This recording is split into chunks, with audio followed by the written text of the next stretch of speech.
8장 26절부터 40절까지의 말씀입니다.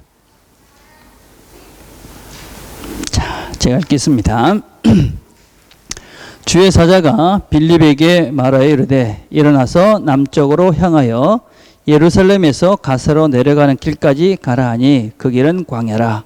일어나 가서 보니 에디오피아 사람 곧 에디오피아 여왕 간다게의 모든 국고를 맡은 관리인 네시가 예배하라 예루살렘에 왔다가 돌아가는데 수레를 타고 선지자 이사야의 글을 읽더라. 성령이 빌립더라 이르시되 이 수레로 가까이 나가라 하시거늘 빌립이 달려가서 선지자 이사야의 글 읽는 것을 듣고 말하되 읽는 것을 깨닫느냐 대답하되 지도해 주는 사람이 없으니 어찌 깨달을 수 있느냐 하고 빌립을 청하여 수레에 올라 같이 앉으라 하니라. 읽는 성경 구절은 이것이니 일러스되 그가 도살자에게로 가는 양과 같이 끌려갔고 털 깎는 자 앞에 있는 어린 양이 조용한 같이 그의 입을 열지 아니하였도다. 그가 굴욕을 당하였을 때 공정한 재판도 받지 못하였으니 누가 그의 세대를 말하리요. 그의 생명이 땅에서 빼앗김 이르다 하였거늘 그 네시가 빌립에게 말하되 청컨대 내가 묻노니 선지자가 이 말한 것이 누구를 가리킴이냐 자기를 가리킴이냐 타인을 가리킴이냐. 빌립이 입을 열어 이 글에서 시작하여 예수를 가르쳐 복음을 전하니 길 가다가 물 있는 곳에 이르러 그 네시가 말하되 보라 물이 있으니 내가 세례를 받음에 무슨 꺼리낌이 있느냐. 이에 명하여 수레를 멈추고 빌립과 네시가 둘 다 물에 내려가 빌립이 세례를 베풀고 둘이 물에서 올라올새 주의 영이 빌립을 이끌어 간지라. 네시는 기쁘게 길을 가므로 그를 다시 보지 못하니라. 빌립은 아소도에 나타나 여러 성을 지나다니며 복음을 전하고 가이사랴에 이르니라. 아멘. 이번 주 저희들이 이제 웨큐티 중에 그 금요일 제목이 뭐였냐면 믿는 자의 도리 순종이었습니다. 그때 우리 제가 같이 나눈 말씀이 신명기 28장 2절부터 6절까지 있는 말씀입니다. 자, 우리 같이 한번 읽어볼까요? 이 참 좋은 말씀이니까 한번 읽어봅시다. 시작. 만일 여러분이 여러분의 하나님 여호와께 순종하면 다음과 같은 복을 받게 될 것입니다. 여러분이 가정에서도 복을 받고 일터에서도 복을 받을 것이며 자손이 번성하고 농사가 잘 되고 가축이 증식하며 먹을 것이 풍성할 것입니다. 그리고 여러분이 하는 일마다 복을 받아 다 잘 될 것입니다.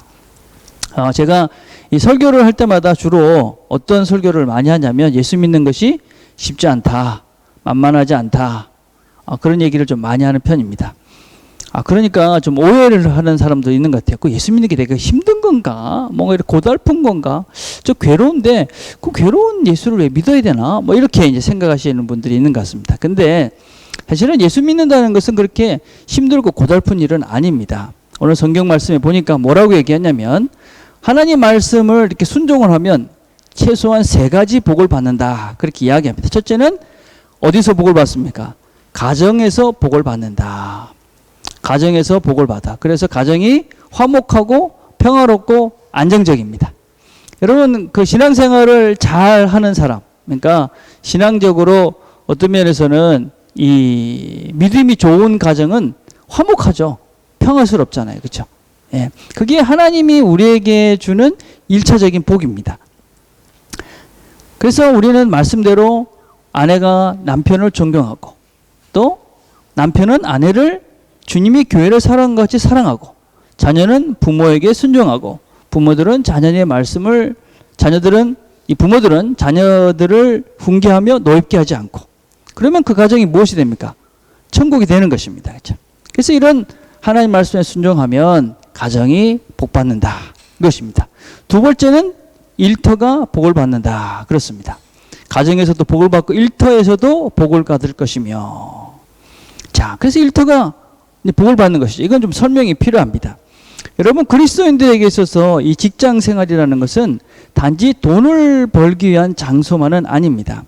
여러분 우리가 직장 생활을 하면서 어쨌든지 돈을 많이 벌자 이런 생각으로 직장 생활을 하고 있다면 이 생각을 빨리 깨트려 버려야만 합니다. 여러분 우리가 직장 생활을 하는 것은 돈을 버는 것도 많습니다. 그렇지만 기본적으로 우리 그리스도인들에게서 일터라는 것은 하나님이 나에게 주는 사역지입니다. 사역지. 그렇죠? 예. 사람들 중에는 목사가 하는 일은 거룩하고 그 다음에 목사가 아닌 사람들이 하는 일은 세속적이다라는 이분법적인 생각을 하는 사람들이 있습니다. 그렇지만 여러분 이렇게 생각을 해봅시다. 목사가 이 자기 이익만을 위해서 목회를 하고 거짓말하고 사기치고 이런 사람이 하는 목회가 거룩한 일입니까? 아니지요. 그죠? 그건 사기꾼이 하는 일입니다. 그거를 우리가 성직이라고 할 수가 없습니다.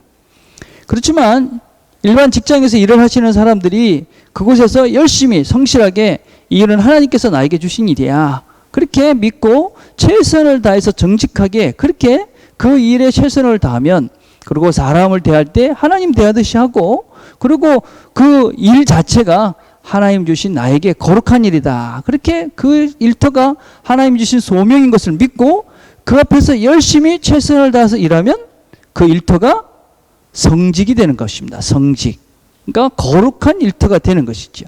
그래서 우리는 우리의 일터에서 이거는 목사님이니까 거룩한 일이고 이건 목사님이 하는 일이 아니니까 안 거룩한 것이 아니라 그 일을 어떤 자세와 어떤 태도로 하느냐에 따라서 그 일이 거룩한 일, 그러니까 성직이 되기도 하고 아니면 세속적인 정말 돈 벌기 위한 그런 직장이 될 수도 있는 것입니다. 그래서 우리는 일터에서 정말 성실하게 사람이 보든지 안 보든지 최선을 다해서 열심히 하는 것입니다. 여러분 그렇게 살면 우리가 복을 받습니다. 이것은 이미 역사적으로 많은 증거들이 역사적으로 증명된 사실입니다. 그리스도인 국가들이 다 제대로 신앙생활을 하는 그런 나라들은 다 보면 열심히 그렇게 살았기 때문에 어느 일정량의 어떤 풍성한 삶을 살았던 것들을 우리가 볼 수가 있습니다. 그래서 우리가 일터에서 이것이 하나님이 나에게 주신 일이야. 그래서 정말 그 일에서 성실하게 하나님 앞에서 일하는 자세와 태도로 일을 하면 그것이 성직이 되는 것이고 거기에서 반드시 하나님이 주신 복을 누릴 수가 있습니다. 세 번째 복은 어떤 것이냐면 풍성한 복입니다. 풍성한 복. 자손도 풍성해지고 농사도 잘 되고 가축도 잘 되고 먹을 것도 풍성해진다. 이것입니다. 그러니까 우리가 신앙생활을 제대로 하고 하나님 말씀에 순종을 하면 다 풍성해진다는 것입니다. 여러분 그리스도인 가정이 어떤 면에서는 처음에 신앙생활을 할 때 그 상태는 어떨지 모르지만 정말 하나님 말씀에 열심히 성실하게 충실하게 살면 반드시 이런 풍성한 복을 받게 되어 있습니다. 이건 이미 많은 사람들이 경험한 이야기입니다. 예를 들어 한국만 해도 그렇지 않습니까? 한국이 언제 그렇게 잘 살았습니까? 그렇지만 지금 여러분이 어릴 때 모르지만 우리 어릴 때와 지금 비교하면 우리나라는 엄청난 변화를 누렸습니다. 물론 그 중에 문제가 되는 여러 가지도 있지만 기본적으로는 그리스도인들이 성실하게 열심히 살았던 그런 축복을 누린 것입니다. 근데 문제는 무엇이냐면 우리 모두가 이 예수를 믿으면서 이 세 번째 복만 강조하기 때문에 문제입니다. 그렇죠? 이 세상이 지금 물질적인 가치관들 때문에 이것이 물질주의가 일반화되다 보니까 이 물질적 축복만이 축복이라고 그렇게 우리가 강조하고 그러다 보면 기복신앙이 되고 그러니까 교회가 무슨 잘 먹고 잘 살기 위해서 무슨 그런 로또 맞는 그런 장소 같은 생각으로 신앙생활을 하기 때문에 이 부분을 강조하지 않는 것이죠. 강조할 필요가 없죠. 왜냐하면 이미 다 그거는 다 우리가 누리고 있는 사람도 많고 또 그걸 추구하기 때문에 그렇습니다. 그리고 특별히 우리가 이 물질적인 풍성함을 강조하면 그 이야기를 똑같이 해도 사람들은 자기가 듣고 싶은 것을 듣기 때문에 그 이야기만 듣습니다. 그래서 신앙생활 하는 것이 그 물질적으로 복받으려고 신앙생활 하는 경향이 많기 때문에 사실은 이 얘기를 제가 절제를 많이 하죠. 왜냐하면 사람들은 그것만 추구하기 때문에 그렇습니다. 자, 그래서 우리가 신앙생활을 바르게 하고 하나님 말씀에 순종을 하면 가정이 복을 받고 일터가 복을 받고 또 풍성한 복을 받습니다. 근데 전제가 있죠. 무슨 전제입니까? 순종하면입니다. 하나님 말씀에 순종하면. 무조건 교회 다닌다고 다 그냥 되는 것이 아니라 하나님 말씀에 순종할 때 우리는 가정과 일터가 또 특별히 풍성한 복을 받는다 하는 것이 성경의 가르침입니다. 여러분 순종하는 것이 힘들지요. 신앙생활하면서 순종하는 거 만만하지 않습니다. 그러나 믿으면 순종할 수가 있습니다. 보네퍼라는 분이 이런 말을 했습니다. 믿는 사람이 순종하고 순종하는 사람이 믿는 것이다. 그럼 내가 지금 순종하고 있지 않는다면 나는 지금 안 믿는 것이다. 예. 내가 지금 순종하고 있다. 그러면 믿는 것이다 하는 것입니다. 자, 이제 오늘 본문은 우리가 읽었던 사도행전으로 다시 가봅시다. 우리는 지금 빌립 지사 이야기를 계속하고 있습니다. 사도행전을 살펴보고 있죠. 자, 빌립이라는 분은 사마리아에서 열심히 전도를 했습니다. 그래서 많은 열매들이 나왔잖아요. 그죠? 예, 그를 따르는 사람도 많이 나왔고 회심하는 사람도 많이 나왔습니다. 그래서 뭔가 이 사마리아에 큰 부흥이 일어났습니다. 그런데 갑자기 성령께서 그에게 명령합니다. 뭐라고 명령하냐면 8장 26절을 보니까 주의 사자가 빌립에게 마여 이르되 일어나서 남쪽으로 향하여 예루살렘에서 가사로 내려가는 길까지 가라 하니 그 길은 광야라. 예, 지도에 보면 예루살렘이라는 데가 있고 저기 네모난 데가 이스라엘입니다. 그리고 하나 더 넘기면 거기 보면 이게 그림에 네모난 데가 어디냐면 이 가사라는 것입니다. 그리고 동그란 데가 어디냐면 사마리아입니다. 사마리아에서 가사까지 가는데 약 70km가 걸린다고 합니다. 자, 지금 생각해 보면 빌립이 생각하기에 사마리아에서 부흥이 막 일어나고 있는데 갑자기 빌립을 보고 이제 가사로 가라. 예. 쉽지 않은 것입니다. 여러분, 우리가 순종하는 게 참 힘든 이유가 여러 가지 있는데 그 중에 순종이 어려운 이유 중에 하나는 내가 생각하는 나의 생각과 이 내가 순종하라고 말씀하시는 것이 다르기 때문에 순종이 어렵습니다. 내가 생각하는 것과 또 성경이 말하는 것이 똑같아. 그러면 당연히 가지요. 그죠? 근데 많은 부분은 내가 생각하기엔 이게 맞는 것 같은데 성경은 다른 길을 제시합니다. 그래서 순종이 어렵습니다. 또 순종이 어려운 것은 내가 하기 싫은 것을 많이 시킵니다. 성경에서 말씀하시는 것은. 예를 들면 이런 것이 있죠. 찬양팀을 해라. 근데 찬양팀이 내가 좋아하는 사람이 있습니다. 그럼 당연히 하고 싶지요. 근데 물어보면 하나님은 내가 싫어하는 사람이 있는 찬양팀에 가라고 그럽니다. 그래서 내가 하기 싫습니다. 그게 순종이 어렵습니다. 세 번째는 순종을 하려고 그러면 뭔가 어려운 일이 생길 것 같습니다. 어려운 일. 예. 빌립을 통해서 성령께서 가사로 가라. 그랬는데 가사는 사막이다. 70km를 지금 걸어서 여러분 생각을 해보세요. 빌립이 여러분 우리가 계속 살펴보고 있잖아요. 예루살렘에서 박해가 내가지고 사마리아까지 도망을 간 겁니다. 도망가서 열심히 전도해가지고 지금 거기에 믿는 사람이 많이 생겼습니다. 그러면 마음에 여기 이제 좀 세트를 하고 안정을 취해야 되겠다 이런 마음이 들지 않겠습니까? 그죠? 그런데 그때 너는 지금 거기를 떠나가지고 가사까지 또 가라. 70km나 떨어진대. 사막을 향해서 가라. 예, 그러니까 좀 막막하겠죠. 그죠? 여러분, 신앙은 우리가 믿는다는 것이 무엇인지를 잘 정의를 하셔야 됩니다. 믿음은 전부 못 믿는 것입니다. 여러분, 부분 믿는 것을 믿는다 하지 않습니다. 하나님을 믿는다 이렇게 이야기하면 하나님의 창조부터 시작해서 예수님의 부활과 또 예수님의 탄생, 성경에 얘기하는 모든 것들을 믿는 것입니다. 근데 이 신앙이라는 것은 어떤 면에서는 순종해야지 믿어지는 것이 훨씬 많습니다.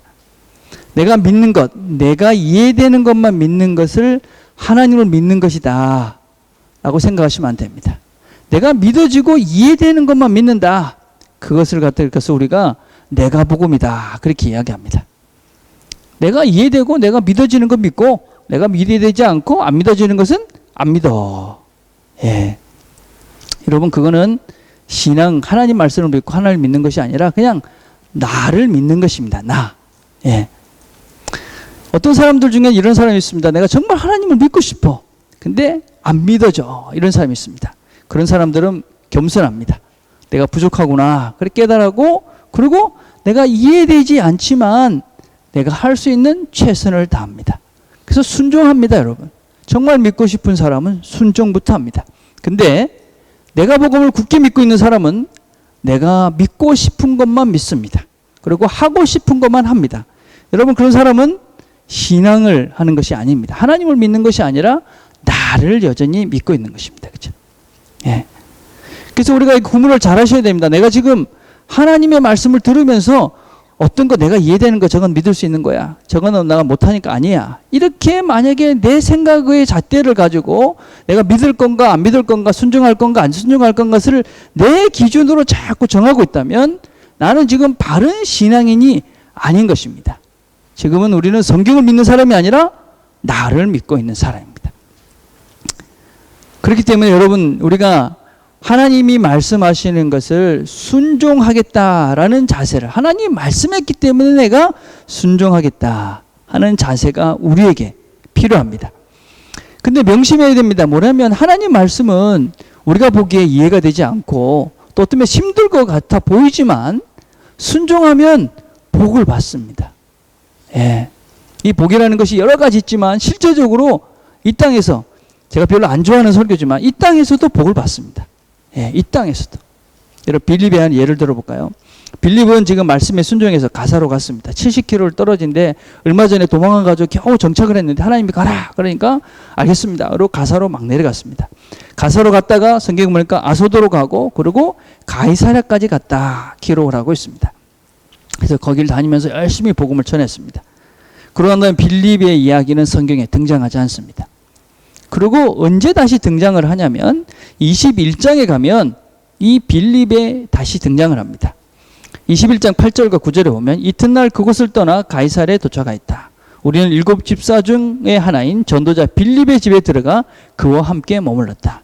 빌립에게는 예언하는 4딸이 있었는데 그들은 모두 처녀였다.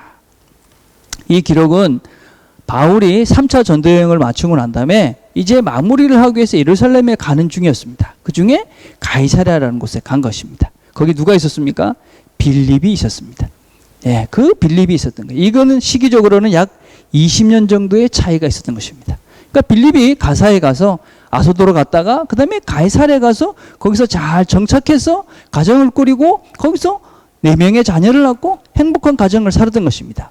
성경에 보니까 4명의 딸이 다 예언을 하였다. 이 예언했다는 것이 지금처럼 막 방언한다고 막 이렇게 뭐 이런 것이 아닙니다, 여러분. 예, 그런 거 아니고 정말 성경을 잘 해석하고 이 당시에는 성경이 없었기 때문에 정말 예언을 하던 사람들도 있었습니다. 그래서 그런 예언을 하는 신실한 그리스도인으로서 이 4딸이 있었다. 뭐 그런 이야기입니다. 그래서 정말 이 가정의 복을 받았습니다. 그래서 빌립은 정말 행복한 가정 생활을 그곳에 했습니다. 그리고 그의 사역에는 많은 열매가 있었습니다. 여러분, 아소도라는 곳에 전도를 했다. 그런데 나중에 바울이 전도 여행을 출발하다 보면 아소도에 가는데 그리스도인이 있었습니다. 누구 때문에 복음을 전한 것이냐? 빌립이 전한 것이 있었습니다. 가이사랴도 마찬가지였습니다. 가이사랴에도 많은 그리스도인들이 있었습니다. 그것뿐만이 아닙니다. 오늘 우리가 읽었던 이 본문에 나오는 에디오피아 넷이, 이 사람은 여기서 빌립의 전도를 받고 다시 에디오피아를 갑니다. 성경에 나오지 않지만 전승에 의하면 이 사람이 가서 왕을 전도를 해요. 그래서 왕이 복음을 받아들이고 에디오피아는 1세기 말에는 그 당시에 최고의 크리스찬 국가로서 큰 부흥을 이뤘다라는 기록이 있습니다. 그러니까 이 빌립은 사역에서도 풍성한 열매들을 많이 경험한 것입니다. 그렇죠? 예. 여러분, 이 사람의 삶들을 보면 자녀도, 그죠? 사역도, 또 그의 삶도 풍성한 삶을 사는 것입니다. 그리고 이 빌립의 마지막 삶은 우리가 1세기에, 이 1세기 말에 이 서아시아 지역인 트라레스라는 곳에 가가지고 감독을 하면서 인생을 마감했다 하는 기록이 있습니다. 그러니까 빌립은 정말 아주 아름다운 그리스도의 삶들을 가정과 일터와 이 모든 것에서 누리면서 인생을 살았습니다. 여러분, 우리가 어떤 면에서는 신앙생활을 하면서 하나님의 말씀을 순종한다는 것은 참 힘들어 보입니다. 예. 근데 여러분, 어떤 면에서 진짜 힘든 그 순간, 예. 어떤 면에서는 결정을 해야 되는 그 순간. 그래서 이게 정말 하나님의 말씀대로 순종하는 것이 참 힘든 그런 순간. 여러분, 그것이 기회이고 그 순간의 순종이 여러분의 축복의 통로가 된다 하는 것을 기억하시길 바랍니다. 여러분이 정말 하나님 말씀에 어떤 면에서는 여러 가지를 손해를 보는 것 같은데 그때 순종하고 하나님께 나갈 때 그것이 여러분 삶에 있어서 여러분을 풍성하게 하는 축복의 시간이 될 수 있다라는 것을 명심하길 바랍니다. 여러분, 또 빌립이 누린 것은 단지 그런 복만은 아닙니다. 자, 그 다음 성경을 한번 봅시다. 사도행전 8장 27절과 28절을 보면 일어나 가서 보니 에디오피아 사람 곧 에디오피아 여왕 간다게의 모든 국고를 맡은 관리인 네시가 예배하러 예루살렘에 왔다가 돌아가는데 수레를 타고 선지자 이사야의 길을 읽더라. 에디오피아 여왕 간다게의 재정 담당 내시. 예, 이 간다게라는 말은 로마 황제를 시저라고 그러지 않습니까? 그죠? 이집트의 왕은 바로라고 그래요. 마찬가지로 에디오피아의 왕의 칭호, 이것을 간다게다 이렇게 이야기합니다. 그러니까 그 당시에 이 에디오피아 여왕, 그 에디오피아의 재정 담당이었던 내시, 그 얘기입니다. 그죠? 이 사람은 아마 유대교를 믿었던 사람이다라고 할 수 있습니다. 왜냐하면 이사야를 읽고 있었으니까. 그래서 구약을 읽고 있었습니다. 그 사람이 읽고 있던 것들은 이사야였었고, 그것을 읽고 있을 때 이 빌립이 그 사람 앞에 나타난 것입니다. 읽은 내용은 이것입니다. 그가 도살자에게로 가는 양과 같이 끌려갔고 털 깎는 자 앞에 있는 어린 양이 조용한같이 그의 입을 열지 아니하였도다. 그가 굴욕을 당하였을 때 공정한 재판도 받지 못하였으니 누가 그의 세대를 말하여 그의 생명이 땅에서 빼앗김이로다 하였거늘. 이 말씀은 예수 그리스도의 모습 중에 종의 모습을 그린 내용입니다. 도살자로 끌려가는 양. 근데 성경을 읽어보니까 그런데 그렇게 굴욕을 당했는데도 재판도 받지 못했는데도 그랬는데도 그 생명을 뺏겼는데도 그 사람이 도대체 누구냐, 이렇게 우리를 사랑하는 사람이 도대체 누구냐, 이렇게 이 내시가 궁금했던 것입니다. 근데 그 이야기를 듣고 이제 빌립이 이것을 기초로 해서 복음을 전합니다. 그리고 그 사람이 나중에 세례를 받습니다. 우리가 이 본문을 통해서 생각해 볼 수 있는 것은 두 가지입니다. 첫째는 전도의 대상과 방법의 문제입니다. 예, 전도. 그래서 우리가 그 제자반 하면서 계속 전도에 대한 이야기들을 많이 하고 있습니다. 그렇죠? 예. 여러분, 빌립이 사마리아 갔을 때는 어떻게 전도했습니까? 빌립이 사마리아 갔을 때는 가가지고 기적과 이사가 막 행해졌습니다. 그렇죠? 그래서 병자가 일어나고 막 그러면서 사람들이 굉장하다. 저 진짜 하나님인갑다. 그래서 그것을 통해서 능력과 기적과 이사를 통해서 복음이 증거되어졌습니다. 근데 여기는 어떻게 지금 복음이 증거되고 있습니까? 가니까 이 내시가 성경을 읽고 있었습니다. 성경을 읽고 있는데 이해가 되지 않는다. 그러니까 빌립이 가가지고 성경을 제대로 해석해 줌으로써 이 사람이 그분이 예수구나. 그래서 세례를 받았습니다. 그렇죠? 여러분, 우리가 전도의 대상과 전도를 하는 방법에 대해서는 우리가 다양한 경우가 있다고 생각을 합니다. 그래서 전도 그러면 어떻게 해야 될까? 제가 생각을 좀 많이 해봤는데, 우리가 지금 그 전도를 해야 되잖아요. 그죠? 근데 이 전도라고 그러면 다 우리가 좀 그 획일적인 생각을 하고 있습니다. 어떤 획일적인 생각을 하고 있냐면, 다 예수를 안 믿는 사람을 믿게 하는 것, 이것이 전도다. 이렇게 생각을 합니다. 여러분, 그것도 맞습니다. 그렇지만 전도는 그것만이 전도는 아닙니다. 그죠? 예. 자, 우리 주변에 가장 전도가 필요한 사람은 지금 신앙의 길을 걷고 있다가 멈춰준 사람이라고 생각합니다. 예. 왜 그렇습니까, 여러분? 여러분, 지금 교회를 다니다 교회를 안 다닌 사람, 예, 우리가 확신할 수 없지만 두 가지는 분명합니다. 첫 번째는 뭡니까? 이 사람은 영적으로 건강하지 않은 것입니다. 지금 분명히 신앙적인 뭔가에 문제가 있습니다. 그래서 건강한 신앙적인 영적인 삶을 살고 있지 않습니다. 또 다른 것은 무엇입니까? 이 사람은 계속 가면 반드시 신앙을 잃게 되어 있습니다. 교회를 안 다니는데 신앙생활을 잘한다, 이런 것은 성경에 없고 보지도 못했고 듣지도 못했습니다. 교회를 제대로 안 다니면 처음에 아무리 신앙이 좋다고 해도 시간이 지날수록 소외되고 결국은 다 교회를 떠납니다. 그래서 교회를 떠나 있는 시간이 길면 길수록 어떻게 될까요? 다시 돌아올 수 있는 가능성은 점점 줄어듭니다. 여러분, 그렇기 때문에 우리가 신앙생활을 안 하고 있는 사람들에게 가서 신앙생활을 다시 하게끔 하는 것도 전도입니다. 그죠? 제가 전번에 선교에 대해서 이야기를 했습니다. 그죠? 선교에 대해서 마이너스 10부터 플러스 10까지, 우리의 목표가 플러스 10이라고 그러면 마이너스 10, 그러니까 무슬림 같은 곳, 전혀 예수를 모르고 예수에 대해서 극단적인 생각을 갖고 있는 그곳에 가가지고 이 사람들의 마인드를 마이너스 10에서 마이너스 9로 바꾸는 것도 선교다. 우리가 선교라고 그러면 다 예수를 믿기 전 마이너스 1에서 플러스 1로 가는 것만 선교라고 생각하는데 그게 아니다. 그렇죠? 그래서 여러분들 중에는 어떤 사람은 플러스 1에 있는 사람이 플러스 2, 3, 4로 가게 하는 그것도 선교다. 그런 얘기를 했습니다. 전도도 마찬가지입니다. 여러분, 전도가 무엇입니까? 여러분, 구원이 무엇이라고 그랬습니까? 구원은 예수를 내가 믿기로 했습니다. 그래서 사형리 받아들여서 그냥 예수 믿는다. 그것이 구원이 아니라고 그랬습니다. 구원은 뭡니까? 예수를 믿는 전 과정이다 그랬습니다. 예수를 믿다가 중간에 포기하면 그 사람은 구원을 받은 것이 아닙니다, 여러분. 예, 그런 이상한 복음에 우리가 현혹되어 있기 때문에 예수 믿고 한번 예수 믿는다고 그냥 결단하면 그 사람은 죽을 때까지 그 예수 믿는다. 이런 잘못된 생각들 때문에 우리가 신앙의 성화도 이루지 못하고 진정한 구원을 이루어가지 못합니다. 구원은 예수를 믿기로 작정함부터 하나님 나라 들어가는 그 순간까지 예수를 믿어가는 모든 과정이 구원입니다. 근데 중간에 그만뒀어요. 예수를 더 이상 안 믿습니다. 그 사람 구원 받습니까? 못 받습니다, 여러분. 중간에 예수를 안 믿는데 어떻게 구원을 받습니까?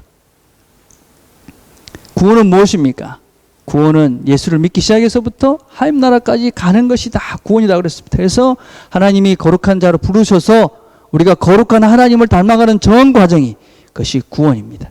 그렇다면 중간에 그 걸어가는 그 구원의 길을 멈춰선 사람을 다시 그 걸음을 걷게 하는 것이 전도입니다, 여러분. 예. 그래서 여러분, 저 사람은 옛날에 교회 다녔기 때문에 그냥 놔두면 되느냐? 안 됩니다. 예. 그 사람이 언제 떠나서 돌아오지 않을지 아무도 모릅니다. 성경에는 분명히 근거들이 있습니다. 중간에 예수를 떠나서 돌아오지 않은 사람이 있습니다. 자, 그렇기 때문에 우리가 전도를 하셔야 됩니다. 누구를 해야 됩니까? 예, 여러분 주변에 신앙의 길을 가다 멈춰준 사람도 전도의 대상입니다. 우리 주변에 아주 많습니다. 예, 여러분 주변에 어떤 면에서는 신앙생활을 하다가 교회를 다니다가 안 가는 사람들이 많지요. 어떤 면에서 그런 사람들이 더 전도하기 어려울 수도 있습니다. 그렇죠? 예. 어떤 면에서 우리가 신앙생활을 한다는 것은 궁극적으로는 우리가 제자가 되는 것입니다. 그렇죠? 그냥 적당히 예수 그냥 믿다가 그냥 교회 왔다 갔다 하는 그것이 그리스도인의 목적이 돼서는 안 됩니다. 우리는 예수 그리스도의 제자가 되는 것입니다. 제자가 돼서 여러분의 목표가 무엇이 되어야 되느냐? 내가 제자가 돼서 또 다른 제자를 만드는 그것이 우리의 목적이 되고 목표가 되어야 됩니다. 디모데전서 2장 2절에 이렇게 말합니다. 또 내가 많은 증인 앞에서 내가 들은 바를 충성된 사람들에게 부탁하라. 그들이 또 다른 사람들을 가르칠 수 있으리라. 내가 제자가 된 것입니다. 그래서 내가 누구를 가르치는 것입니다. 그래서 그 사람이 제자가 돼서 그 사람이 또 다른 사람을 제자 삼으면 그럼 여러분은 성공적인 그리스도인으로서의 삶을 사는 것입니다. 근데 나는 아무도 제자를 삼은 적도 없고 또 내가 제자 삼은 그 사람이 제자를 삼은 적이 하나도 없다. 그럼 아직까지 여러분은 미완의 그리스도인의 삶을 사는 것입니다. 그래서 우리 교회의 목표는 그런 것입니다. 여러분 모두가 제자가 돼서 여러분이 누군가 제자를 삼고 그 제자가 다시 그 제자를 재생산하는 거기까지. 예, 그게 진정한 신앙의 길이고 제자의 길이고 그것이 구원의 길입니다. 예. 자, 그래서 그 모든 과정을 돕는 모든 행위는 전도입니다, 여러분. 예, 꼭 예수를 모르는 사람이 없죠. 예. 그래서 여러분들이 그 일이 전도다라는 것을 명심하고 주변에 있는 사람들에게 전도하십시오. 신앙의 길을 멈춰서고 있는 사람들에게 복음을 제대로 전하십시오. 예수 믿으라고. 지금 안 믿는 것은 믿지 않는 것이라고 분명히 가르치십시오. 자, 이 사람은 성경을 열심히 읽었습니다. 내신은. 그리고 성경을 바르게 해석해 주니까 신앙이 생겼습니다. 아, 이분이 예수구나. 그런데 내가 왜 세례를 못 받겠느냐? 세례를 받자. 예. 그래서 세례를 받았습니다. 여러분, 우리는 이 모습을 통해서 빌립은 또 하나 은혜를 누렸을 것입니다. 어떤 은혜를 누렸느냐? 아, 예수 그리스도의 모습은 그런 능력 있고 뭐 이런 뿐만 아니라 고난의 섬김의 종의 모습도 있구나. 이 고난의 종의 예수 그리스도의 모습을 발견했을 것입니다. 여러분, 예수 그리스도의 모습은 하나님의 모습은 아주 다양하십니다. 여러분, 능력이 하나님 맞지요? 그러나 여전히 예수 그리스도는 우리를 위해서 죽으신 고난의 섬김의 종입니다. 그런 하나님의 다양한 모습들을 우리가 깨달아가는 것은 얼마나 우리의 삶 속을 우리의 삶을 풍성하게 하는지 모릅니다. 우리가 항상 조심해야 될 것은 무엇이냐면 우리가 하나님이 엄청 크시다는 것을 늘 기억하는 것입니다. 내가 믿는 하나님, 내가 알고 있는 하나님은 정말 극히 작은 한 부분이다 라는 것을 인식해야 됩니다. 근데 이 크신 하나님을 우리가 어떻게 알아갈 수 있느냐? 그것은 바로 순종함으로 알아갈 수 있습니다. 순종함으로. 우리 아기가 올 때 내가 한마디 해야 될 것 같아요. 우리 교회는 앞으로 어떻게 할 생각이냐면 조금 있으면 아기들 같이 예배 드릴 생각입니다. 근데 아기들이 예배 드릴 때 분명히 시끄럽게 뛰다닐 거예요. 그죠? 그렇겠죠. 그죠? 생각을 해보세요. 진율이가 뛰다닌다. 어떻게 해야 되겠습니까? 진율이 예쁘다고 자꾸 빵꾸빵꾸 웃지 말고 여러분 어떻게 되냐면 예배에 집중하십시오. 무슨 말인지 아시겠습니까? 아기에게 집중할 수 있는 건 부모밖에 없습니다. 여러분들이 애기들이 왔다 갔다 하는데 막 같이 놀면 아, 예배 시간에 저렇게 쓸데없는 짓 하는구나. 아이들에게 자연스럽게 교육하는 것이고 여러분들은 아주 안 좋은 예배 태도를 가르치시는 겁니다. 무슨 말인지 아시겠습니까? 그래서 아기가 울면 엄마 아빠가 알아서 할게 놔두고 여러분은 여전히 예배에 집중하셔야 됩니다. 이 훈련이 우리가 그때 먼저 돼야 됩니다. 그래서 아이들이 막 뛰다니면 부모님들은 아이들을 잘 데리고 나가서 교육하십시오. 다른 사람들은 어떻게 된다고? 예배에 집중하셔야 됩니다. 만약에 여러분들이 아이에게 관심을 보이고 자꾸 그러면 그 아이는 예배 태도가 흐트러지는 겁니다. 여러분 아이를 망치는 것입니다. 알겠습니까? 예. 자, 우리는 이제 준비를 하고 있습니다. 그런 예배를 드릴 것입니다. 언젠가부터는 우리가 아이들이 다 같이 함께하는 예배를 드릴 것입니다. 그래서 어떤 예배가 시끄러울지 모릅니다. 처음에는. 그렇지만 훈련하고 같이 할 것입니다. 이게 우리가 추구하는 교회 중에 하나의 모습입니다. 자, 그래서 우리가 하나님을 어떻게 알아갈 수 있느냐? 순종하는 것입니다. 행동함으로 그분을 알아갑니다. 여러분 빌립은 순종했습니다. 사망으로 가라. 그러니까 사망까지 갔습니다. 그래서 가서 깨달은 것은 아, 예수님은 고난의 종으로 오셨구나. 우리를 섬기러 오셨구나 하는 것을 배웠습니다. 히브리서 11장은 믿음장이라고 그럽니다. 믿음.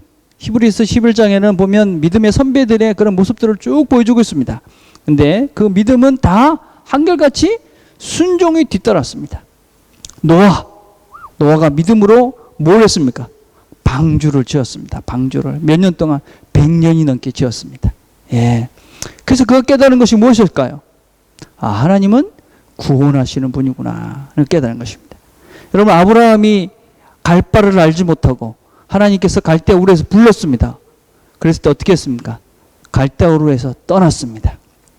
그러고 난 다음에 알지 못하는 그곳 가나안으로 갔습니다.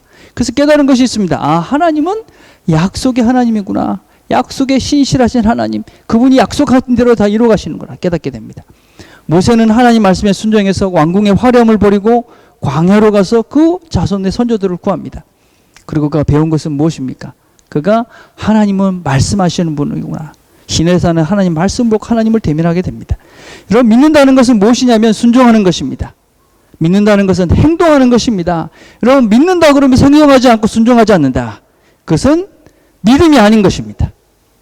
내가 믿는다 그러면 믿는 것에 대한 구체적인 행동이 있어야 됩니다. 행동해야 믿음도 생기고 확신도 생깁니다. 아무것도 하지 않고 그냥 머리로만 맨날 그래. 여러분 그건 믿음이 아닙니다. 못 믿기 때문에 행동하지 못하는 것입니다. 누가복음 8장 48절에 보면 이런 말씀이 있습니다. 예수께서 이르되 따라 내 믿음이 너를 구원하였으니 편안히 가라. 이 말씀은 어떤 말씀이냐면 12년 동안 혈우병을 앓는 여인이 있었습니다. 피를 흘리는 그런 아주 아픈 병입니다. 12년 동안. 그 여인에게 한 가지 소망이 생기고 믿음이 생겼습니다. 무엇이었냐면 예수님께 가면 고침을 받을 수 있다 생각이 들었습니다.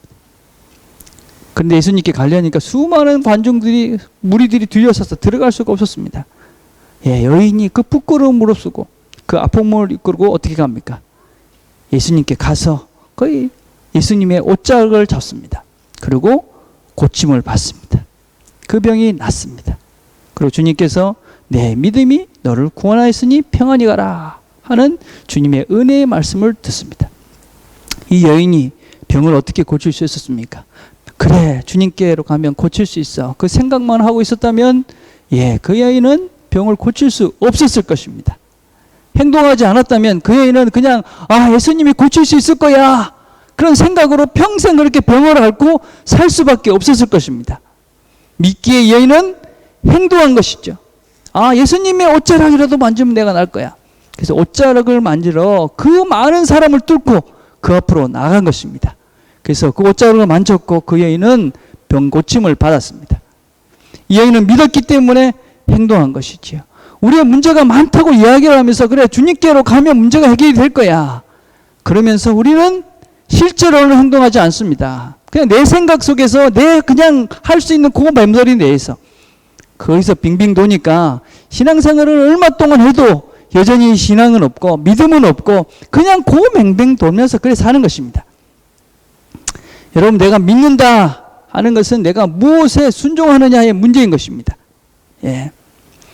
로마서 6장 16절 이렇게 말합니다. 너희 자신을 종으로 내주어 누구에게 순종하든지 그 순종함을 받는 자의 종이 되는 줄을 너희가 알지 못하느냐.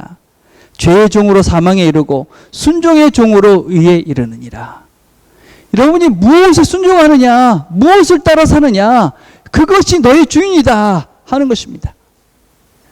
돈을 믿고 살아가고 돈에 시키는 대로 따라간다. 그럼 너는 돈의 종이다. 그겁니다. 죄의 육체적인 쾌락만을 쫓아가면서 그것의 종이 되어 살면 너는 쾌락의 종이다. 너의 주인은 쾌락이다. 그렇게 말하는 것입니다. 하나님 말씀에 순종해 살면 너는 하나님의 종이다. 너의 주인은 하나님이다. 그렇게 얘기하는 것입니다. 내가 믿는 것에 결국 순종하게 되어 있습니다. 그 대상을 따르게 되어 있습니다. 그것이 내가 믿는 것이고 따르는 것이고 그것이 나의 본 모습인 것입니다. 내가 행동하는, 믿고 따르는 그것이 나의 모습인 것입니다. 근자에 제가 읽은 책 중에 유진 피터슨이라는 분이 이런 얘기를 했습니다. 근자의 신앙생활을 하는 사람들 중에 헌신 없는 신앙생활, 순종 없는 신앙생활을 하는 사람, 이런 사람들을 신앙생활이라고 하는데 그건 신앙생활이 아니다. 그러면서 이런 비유를 들었습니다. 헌신 없는 신앙생활은 헌신 없는 성과 같다. 즉흥적이고 우발적이고 비인격적이고 이기적이다. 헌신 없는 성은 중독이나 폭력이나 권태로 전락한다. 이 말의 의미들을 잘 생각해 보시길 바랍니다. 우리 처녀 총각들은 잘 모르겠지만, 그죠? 예. 문제가 많죠. 성은 아름다운 것이죠. 그죠? 여러분, 성은 아름다운 것입니다. 언약의 관계 안에서 아름다운 서로에 대한 사랑과 헌신에 기반을 두는 것입니다. 근데 이런 언약과 사랑과 헌신이 없는 성, 그것은 동물적 행위인 것입니다. 예. 그것은 서로의 쾌락만 추구하는 일편적인 것입니다. 결국은 그것은 폭력이 되고 중독이 됩니다. 결국은 권태가 돼서 서로를 파괴합니다. 이것이 헌신 없는 성인 것처럼 신앙도 마찬가지라는 것입니다. 우리가 신앙생활을 하면서 순종하지 않고 헌신하지 않고 그냥 교회 왔다 갔다 하면 결국은 그것은 결국은 관계가 깨질 수밖에 없다. 누구하고? 하나님과의 관계가. 모양만 내려하고 믿음이 있는 척만 해도 진정한 관계가 만들어지는 것이 아닌 것입니다. 여러분이 순종하고 행동하고 헌신하는 것만큼 믿음이 있는 것이고 그분과 관계가 맺어져 있는 것입니다. 여러분, 저희들이 제가 늘 안타까운 것이 뭐냐면 우리가 늘 명심해야 될 것은 하나님 아버지의 마음입니다. 하나님이 왜 우리에게 하나님 말씀대로 살라고 자꾸 권유를 합니까? 왜 그렇다고 생각하십니까, 여러분? 이유는 간단합니다, 여러분. 로마서 8장 32절에 이렇게 얘기합니다. 자기 아들까지도 아끼지 아니하시고 우리 모든 사람을 위해 내어주신 하나님이 어찌 그 아들과 함께 다른 모든 것도 우리에게 아낌없이 주시지 않겠느냐. 하나님의 마음은 무엇이냐면 자기 아들까지 주면서 내가 너희들이 이렇게 사랑한다. 그러니 너희들이 내 말대로 살아봐라. 내가 너희들에게 더 많이 주고 싶다. 다 줄 수 있다. 이 얘기입니다. 그런데 우리가 그거 준다고 그러는데 그 주려는 그 키를 안 하는 것입니다. 행동을 안 하는 것입니다. 순종을 안 하는 것입니다. 그러니 우리 신앙의 악순환이 거듭이 되는 것이죠. 말씀을 듣고 순종하지 않으니까, 행동하지 않으니까 믿음이 없어지고 하나님에 대해서 더 모호해지고 그러니 더 순종하기 어렵고 그러다 보니 더 행동하지 못하고 더 믿음이 없어지고 하나님은 더 이상해지고 믿음의 선순환으로 여러분 바꾸셔야 합니다. 예? 작지만 여러분 하나님께서 오늘 말씀하신 거 내 마음속에 때리는 것이 있으면 순종하셔야 됩니다. 구체적으로 행동하게 되면 하나님이 이렇게 말씀하신 거 되니까 문제들이 해결이 되는구나. 하나님에 대한 믿음이 생깁니다. 그러면 조금 더 큰 순종을 할 수 있습니다. 그러면 더 큰 하나님을 우리가 믿게 되고 알게 되어집니다. 그러면 점점 우리가 하나님을 온전히 신뢰할 수 있는 게 되고 우리의 삶을 다 바쳐 하나님으로 살 수 있게 되는 것입니다. 그러면 우리가 신앙인으로 온전한 구원을 이루며 사는 것이죠. 그때 우리가 하나님이 주시는 진정한 복을 누리는 것입니다. 그럼 우리가 믿음으로 순종하는 우리 트리니티 가족들이 되길 바랍니다. 믿는 것이 순종하는 것이고, 여러분 순종하는 것이 믿음입니다. 믿으면 행동하는 것입니다. 오늘 여러분 각자에게 주신 말씀을 기억하시고 내가 뭘 순종해야 될 건지 여러분에게 말씀하신 것이 있다면 그것을 시작하길 바랍니다. 하나님이 여러분들에게 은혜를 베풀어 주실 것이고 여러분이 그것을 통해서 하나님을 알아가는 그런 시간이 될 수 있게 될 것입니다. 기도하겠습니다. 하나님 아버지